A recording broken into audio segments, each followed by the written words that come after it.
Assalamualaikum warahmatullahi wabarakatuh. Selamat datang di video pembelajaran pertemuan pertama mata kuliah dasar-dasar manajemen. Pada pertemuan pertama ini, sebagai pendahuluan, saya akan menjelaskan definisi dari manajemen, ruang lingkup manajemen, orang yang akan melakukan aktivitas manajemen, dan bagaimana keterkaitan manajemen terhadap suatu organisasi.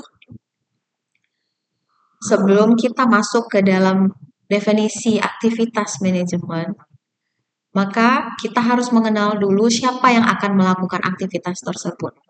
Aktivitas manajemen dilakukan oleh seorang manajer. Manajer adalah seseorang yang melakukan koordinasi dan pengawasan. Maka tugas dari seorang manajer adalah melakukan koordinasi. Koordinasi terhadap apa? Koordinasi terhadap apa yang harus dilakukan oleh sumber daya manusianya.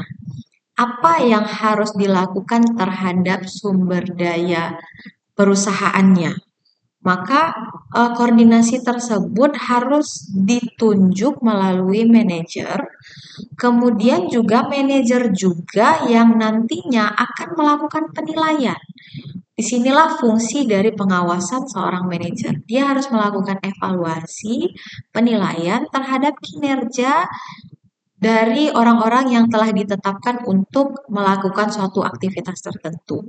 Tentu saja penentuan dari aktivitas yang dia lakukan tidak terlepas dari sasaran-sasaran yang akan dicapai oleh organisasi. Apakah manajemen itu? Ya, kalau kita lihat dari definisi seorang manajer, maka dapat kita definisikan pula bahwa manajemen adalah sebuah aktivitas kerja yang melibatkan aktivitas koordinasi dan pengawasan terhadap pekerjaan orang lain. Fungsi dari koordinasi dan pengawasan itu adalah agar pekerjaan tersebut bisa diselesaikan secara efisien dan efektif. Maka pertimbangan seorang manajer dalam memberikan tugas kepada orang lain, kepada satu orang adalah bagaimana caranya agar pekerjaan tersebut dapat diselesaikan secara efisien dan efektif. Apa yang dimaksud dengan efisien? Efisien adalah melakukan pekerjaan yang tepat sasaran dan menghasilkan output sebanyak mungkin dari input yang sedikit mungkin. Sehingga nanti ketika biasanya secara berkala seorang manajer akan melihat, akan mengevaluasi apakah pekerjaan tersebut telah dilakukan secara efisien, telah tepat sasaran, dan apakah sumber daya yang digunakan sudah digunakan semaksimal mungkin atau mungkin sesedikit mungkin dan menghasilkan output yang maksimal. Kemudian seorang manajer dalam melakukan aktivitas manajemen juga harus mempertimbangkan bahwa pekerjaan tersebut harus dikerjakan secara efektif. Apa yang dimaksud dengan efektif? Efektif adalah melakukan pekerjaan yang tepat atau menyelesaikan aktivitas-aktivitas yang secara langsung mendorong tercapainya sasaran organisasi. Maka, apakah seorang manajer harus menilai apakah pekerjaan yang dilakukan oleh orang tersebut sudah berkontribusi dalam pencapaian sasaran-sasaran organisasi. Lalu, apa kerja seorang manajer? Nah, untuk menggambarkan apa yang dikerjakan oleh seorang manajer, memang bukan merupakan tugas yang mudah dan sederhana, karena kita harus melihat dari 3 pendekatan manajer ini, yaitu yang pertama adalah fungsi manajemen, dari peran-peran manajemen, dan keahlian-keahlian atau skill yang harus dimiliki orang dalam proses manajemen. Fungsi manajemen yang harus dilakukan oleh seorang manajer terdiri dari 4 fungsi utama. Yang pertama adalah perencanaan atau planning. Di sini fungsi manajer adalah mendefinisikan sasaran, menetapkan strategi, mengembangkan rencana kerja, sehingga eh, sasaran atau target perusahaan itu bisa tercapai. Jadi di sini adalah penentuan target dan strategi serta pengembangan rencana bagaimana agar target tersebut bisa tercapai. Kemudian fungsi yang kedua adalah fungsi penataan, yaitu menentukan apa yang harus diselesaikan, bagaimana caranya, siapa yang akan mengerjakannya. Maka di sini tugas manajemen adalah mengalokasikan orang-orang yang akan melakukan pekerjaan tertentu dan menentukan apa yang harus ia selesaikan, kemudian bagaimana cara menyelesaikannya yang dituangkan nanti melalui SOP atau aturan kerja, kemudian nanti juga dia yang pada akhirnya nanti akan menentukan siapa yang paling cocok untuk mengerjakan pekerjaan tersebut. Fungsi ketiga yang harus dimiliki dalam aktivitas manajemen dan harus dikerjakan oleh seorang manajer adalah kepemimpinan, yaitu fungsi untuk memotivasi, memimpin, dan tindakan-tindakan lain yang melibatkan interaksi dengan orang lain. Di sini fungsi manajemen adalah fungsi manusia, di mana seorang manajer harus mengerti para orang-orang yang bekerja di sekitarnya, orang-orang yang dia atur, orang-orang yang dia kendalikan. Dan di sini manajer juga harus memahami eh, apa masalah yang dihadapi para karyawan, apa yang bisa memotivasi para karyawan untuk bisa melakukan pekerjaan di luar atau melebihi target yang ditentukan.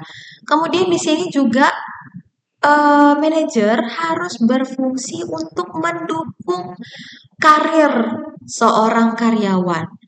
Jadi di sini fungsi manajer itu lebih mendukung bagaimana agar karyawan tersebut bisa nyaman, bisa termotivasi, kemudian juga bisa mengembangkan karirnya.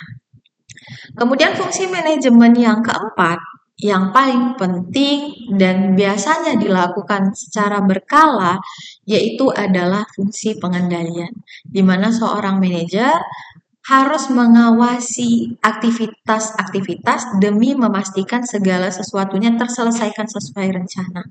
Nah, aktivitas pengendalian ini juga tidak ada waktu yang spesifik. Jadi bisa terjadi kapan saja dengan waktu-waktu yang telah disepakati di sebuah organisasi yang fungsinya adalah memberikan penilaian, memberikan evaluasi, juga sebagai pengawas. Apakah aktivitas-aktivitas yang ditetapkan di awal sudah dikerjakan sesuai rencana dan apakah pekerjaan tersebut masih berkontribusi terhadap sasaran-sasaran organisasi.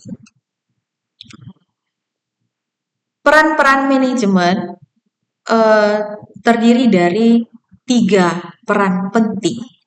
Yang pertama adalah peran sebagai jembatan antar pribadi, di mana di sini manajer harus bertindak sebagai panutan, pimpinan, serta penghubung.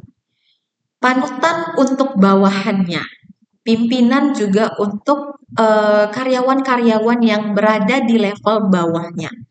Serta dia juga harus mampu menjadi penghubung informasi antara informasi yang terjadi di level bawah untuk diteruskan ke pihak manajemen atas atau top manajemen, atau sebaliknya rencana-rencana yang telah direncanakan oleh top manajemen harus mampu diinformasikan dengan baik, dihubungkan kepada manajemen tingkat bawah atau kepada tingkat operasional. Kemudian peran manajemen sebagai peran penyambung informasi ini juga hampir sama, yaitu peran penyambung informasi sebagai pengawasan, penyebar berita juga sebagai juru bicara. Peran manajemen juga berperan dalam pengambilan keputusan. Ini adalah hal yang paling krusial yang harus dilakukan oleh seorang manajemen, di mana dia harus mengambil peran sebagai pengambil keputusan.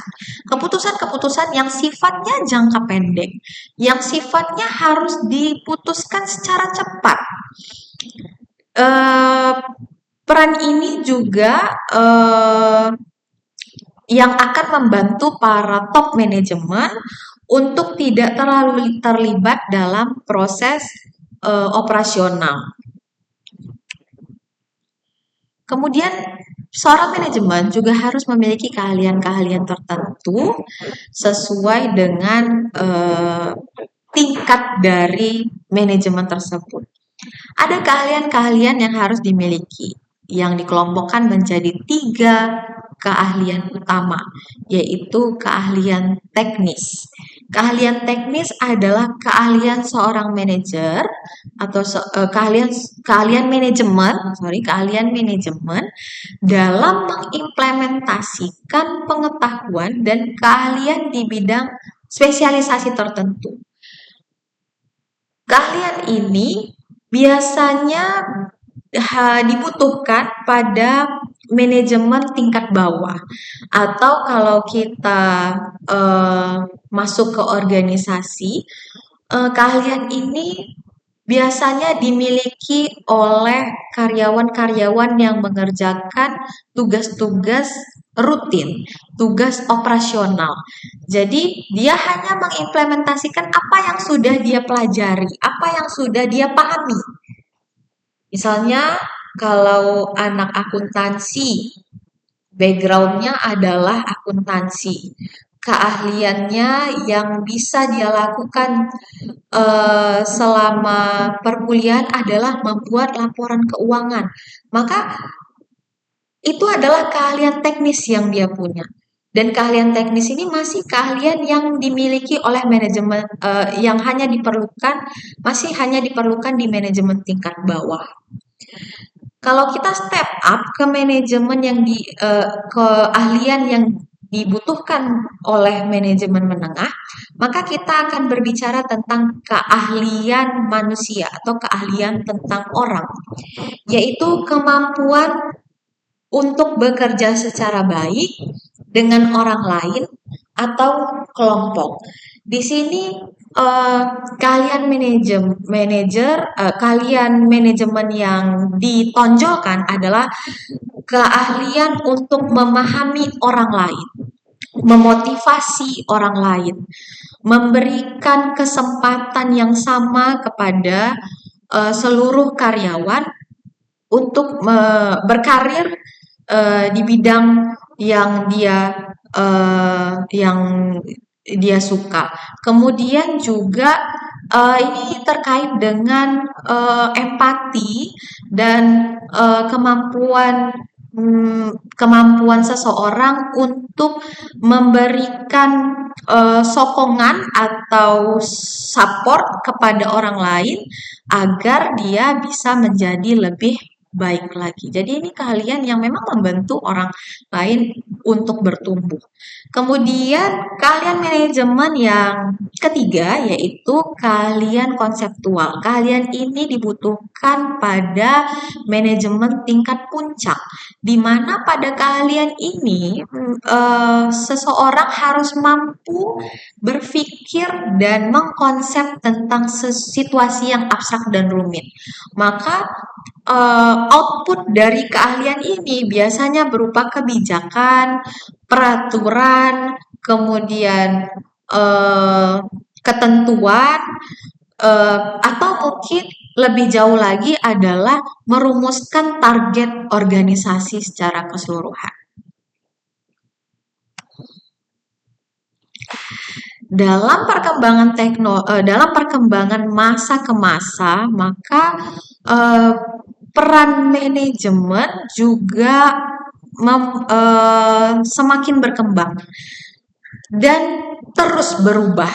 Perubahan ini juga mempengaruhi pekerjaan seorang manajer. Maka perubahan-perubahan apa saja yang bisa kita identifikasi terkait dengan pekerjaan seorang manajer? Perubahan yang pertama adalah perubahan yang terkait dengan perubahan teknologi. Semakin berkembang masa, semakin berjalannya waktu, perubahan teknologi semakin canggih. Sehingga dulu yang notabene seseorang bekerja harus di dalam kantor, sekarang orang-orang sekarang itu lebih suka bekerja di luar kantor. Dan itu diberikan kesempatan dan organisasi memfasilitasi itu, bahwa ada organisasi-organisasi yang fleksibel yang tidak mengharuskan karyawannya untuk bekerja di kantor.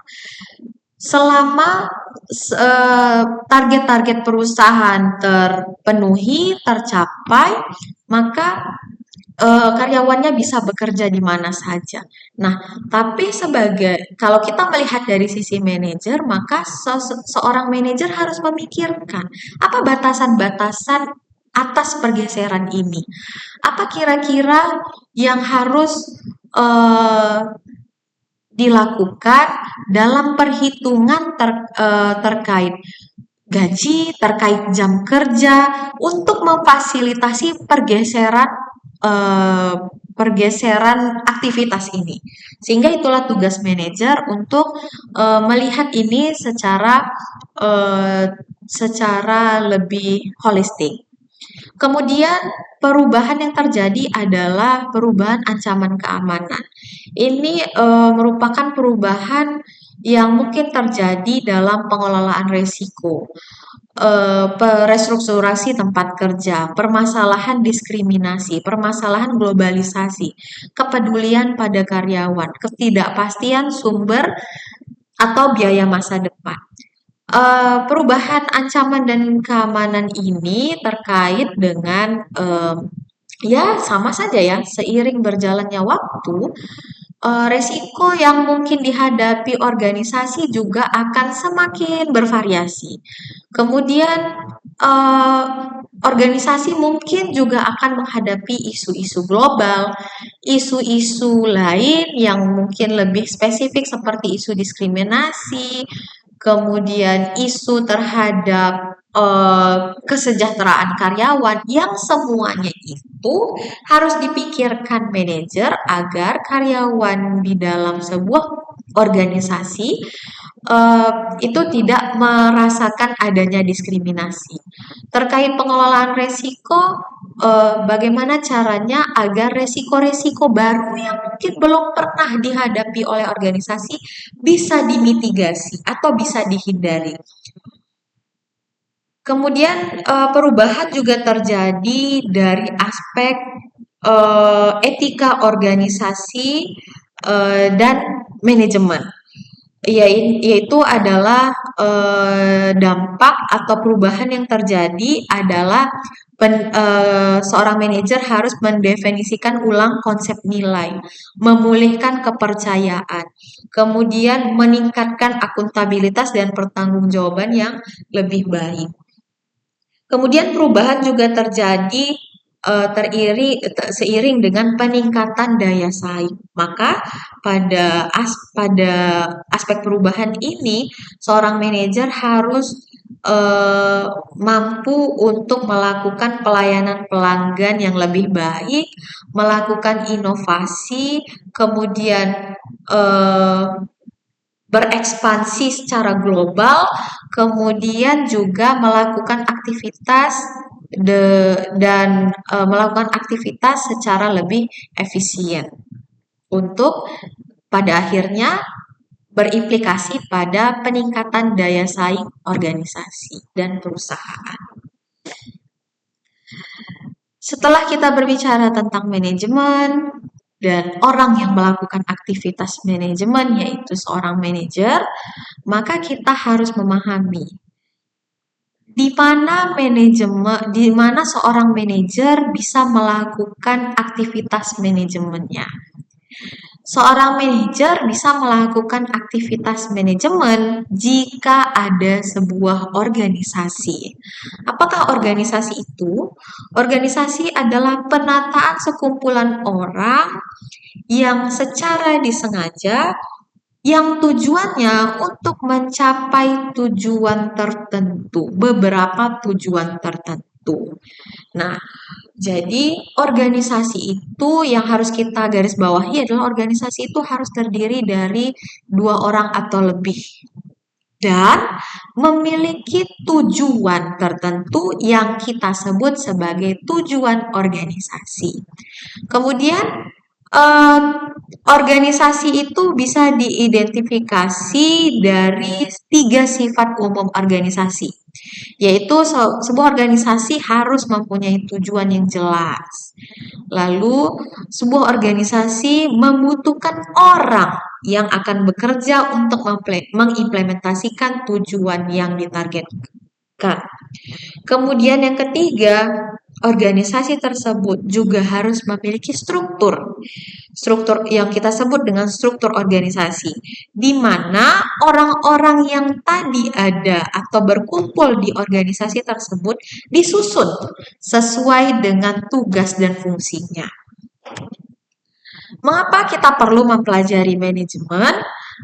Hal pertama adalah karena manajemen sudah merupakan hal yang universal. Kenyataannya bahwa manajemen sangat dibutuhkan dan harus ada di dalam sebuah organisasi, di berbagai ukuran organisasi, di berbagai jenjang organisasi, pada seluruh bidang kerja organisasi. Maka perlu untuk mempelajari manajemen agar organisasi tersebut bisa mencapai tujuannya lebih terarah. Kemudian alasan kedua adalah bahwa manajemen saat ini sudah menjadi realitas dunia kerja, bahwa tidak bisa dipungkiri lulusan-lulusan dari bangku kuliah akan memulai karir di dunia kerja untuk mengelola satu organisasi atau mungkin untuk dikelola.